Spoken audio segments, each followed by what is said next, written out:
अल्लाह तबारक व ताला के नाम से शुरू, जो बड़ा मेहरबान और रहम करने वाला है। दुनिया की तारीख़ में ऐसे बहुत से बादशाह और फिरौन गुज़रे हैं जिन्हें उनकी ताकत और दौलत ने घमंडी बना दिया। वे अपने घमंड में इतने डूब गए कि खुदाई का दावा करने लगे।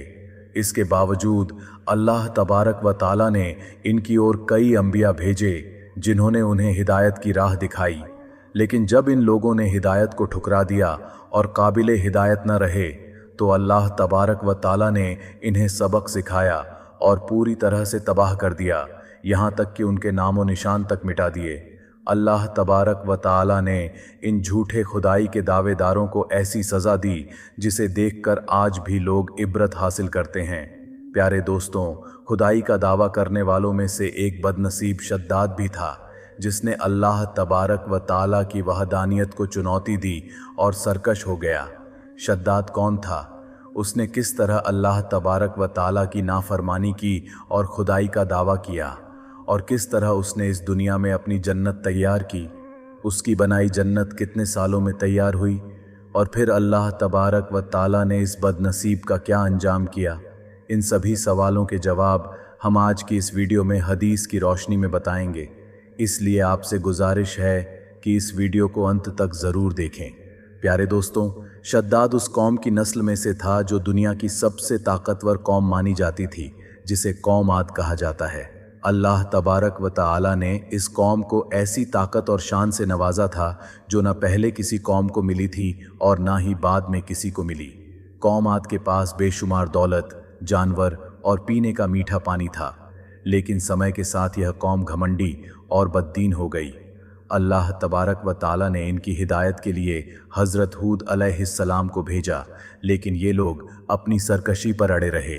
शद्दाद, जो इसी कौम का बादशाह था, अपनी ताकत के घमंड में इतना चूर हो गया कि उसने अल्लाह की जन्नत के मुकाबले अपनी जन्नत बनाने का दावा किया।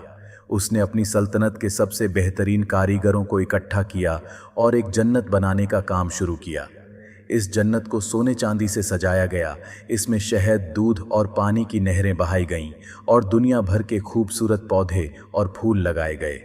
12 साल की मेहनत के बाद जब यह जन्नत तैयार हुई तो शद्दाद अपनी फौज के साथ उसे देखने निकला।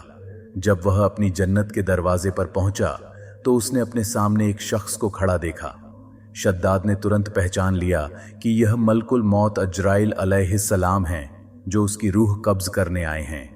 शद्दाद ने बहुत मिन्नतें की कि उसे कम से कम अपनी जन्नत में कदम रखने दिया जाए, लेकिन अल्लाह के हुक्म से मलकुल मौत ने उसकी रूह वहीं पर कब्ज़ कर ली। शद्दाद की मौत के बाद हज़रत जिब्राइल अलैहिस्सलाम ने एक ज़ोरदार चीख मारी, जिससे शद्दाद की बनाई हुई जन्नत ज़मीन के अंदर धंस गई और गायब हो गई। इस इबरतनाक अंजाम के बावजूद कौम आद ने इससे कोई सबक नहीं लिया और हज़रत हूद अलैहिस्सलाम की बातों को मानने से इनकार कर दिया। आखिरकार अल्लाह तबारक व ताला ने हज़रत हूद अलैहिस्सलाम और उनके मानने वालों को उस इलाके से निकल जाने का हुक्म दिया और फिर कौम आद पर 7 रातों और 8 दिनों तक खौफनाक आंधियों और तूफ़ानों का अज़ाब भेजा। इन आंधियों ने पूरी कौम को मिट्टी में मिला दिया। उनके बुलंद महल और सोने चांदी की इमारतें ध्वस्त हो गईं और उस इलाके को एक वीरान रेगिस्तान में तब्दील कर दिया। प्यारे दोस्तों, इस तरह अल्लाह तबारक व ताला ने शद्दाद और उसकी कौम का इबरतनाक अंजाम किया। अल्लाह तबारक व ताला से दुआ है कि वह हमें हमेशा अपने हबीब सल्लल्लाहु अलैहि वसल्लम के बताए हुए रास्ते पर चलने की तौफीक अता फरमाए। आमीन।